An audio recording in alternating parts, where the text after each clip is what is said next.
Okay. Iko hivi, wakati unapokuwa unaendelea kushiriki tendo la ndoa, alafu ghafla maumbile yako yakazima katikati ya tendo la ndoa kabla hujamwaga, hali hii huwa sio hali ya kawaida. Moja kwa moja ni tatizo, hasa kama limekuwa likitokea mara kwa mara au limekuwa ni la muda mrefu. Kwa nini nasema hivi? Kwa sababu kikawaida ni kwamba mwanaume, ili maumbile yako yalale wakati ukiendelea na tendo la ndoa, ni lazima kwanza umwage.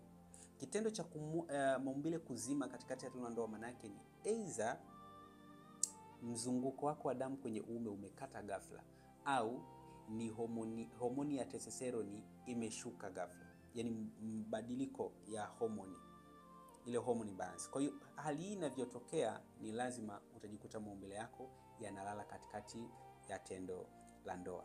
Lakini katika mazingira haya ya kujikuta maumbile lazima katikati ya tendo la ndoa, wakati mwingine inaweza isiwe ni tatizo. Kwa nini isiwe ni tatizo? Iko hivi, ikiwa kama unashiriki tendo la ndoa katika mazingira ambayo yanakufanya kuwa uncomfortable, yani unakosa uhuru, ni rahisi ukakutana changamoto ya namna hii. Ikiwa kama unashiriki tendo la ndoa na mwanamke ambaye hauko na hisia naye kikamilifu, ni rahisi ukakutana changamoto hii. Ikiwa kama unashiriki tendo la ndoa huku unawaza kitu kingine nje na tendo linaloendelea hapo kwa muda mrefu, ni rahisi ukakutana changamoto hii. Ikiwa kama unashiriki tendo la ndoa na mwanamke ambaye una ugomvi naye, ni rahisi ukakutana changamoto hii.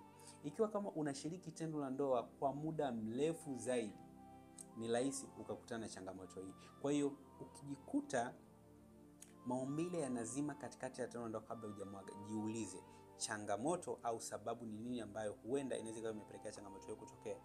Ukikuta hakuna sababu ya msingi, basi hilo linaweza likawa ni tatizo, ikiwa kama limekuwa likitokea mara kwa mara. Kwa hiyo kama umekuwa ukitokewa na changamoto hii kwa muda mrefu, basi utachukua namba kwenye bio, tutashauriana, tutaangalia nini cha kufanya ili uweze kurudi katika hali yako ya kawaida, kwa sababu inawezekana. Popote ulipo, uwe ndani ya Tanzania au nje ya Tanzania, utachukua namba kwenye bio. Karibu sana.